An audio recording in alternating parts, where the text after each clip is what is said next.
ఇది third class వానదేవుడు అనే పాఠ్యభాగం lesson అండి. వానదేవుడ పాఠ్యభాగం ఏ ప్రక్రియకు చెందినది అంటే గేయం. వానదేవుడ పాఠ్యభాగం అందులో ఇతివృత్తం ఏది? పర్యావరణం.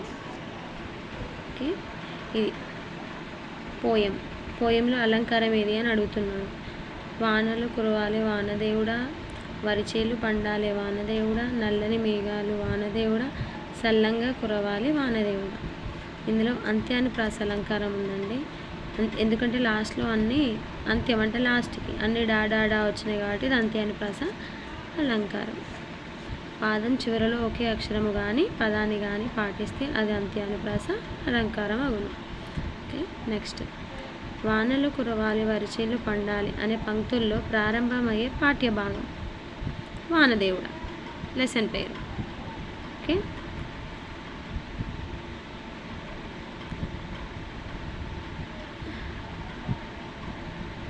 నెక్స్ట్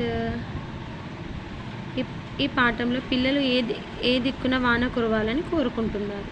తూర్పు దిక్కున. ఓకే, నెక్స్ట్ వానదేవుడ ఈ పాఠంలో వాన బాగా కురిసి ఏవి నిండాలని పిల్లలు పాడుకుంటున్నారు? చెరువులు నిండాలని. ఈ పాఠంలో పిల్లలు ఎవరి కాలువలు తవ్వాలని అనుకుంటున్నారు?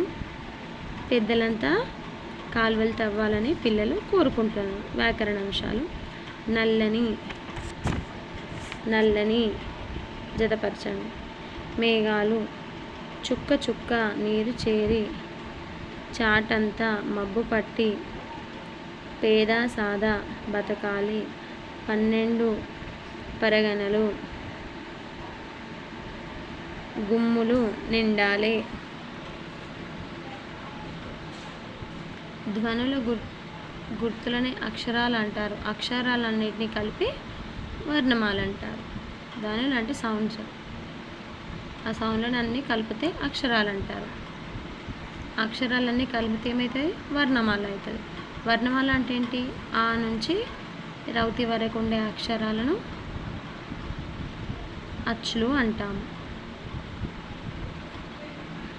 కా నుండి రౌతి వరకు గల అక్షరాలను హల్లు అంటాము. ఇవి అరసున్న సున్నా విసర్గాలను ఉభయాక్షరాలు అంటారు. పగలనక రేయనక శ్రమించి పసిడి పంటలు పండించే రైతులన్నా సుఖపడితే దేశం మొత్తం సుఖంగా ఉన్నట్లు అని అన్నది ఎవరు? సర్దార్ వల్లభాయ్ పటేల్.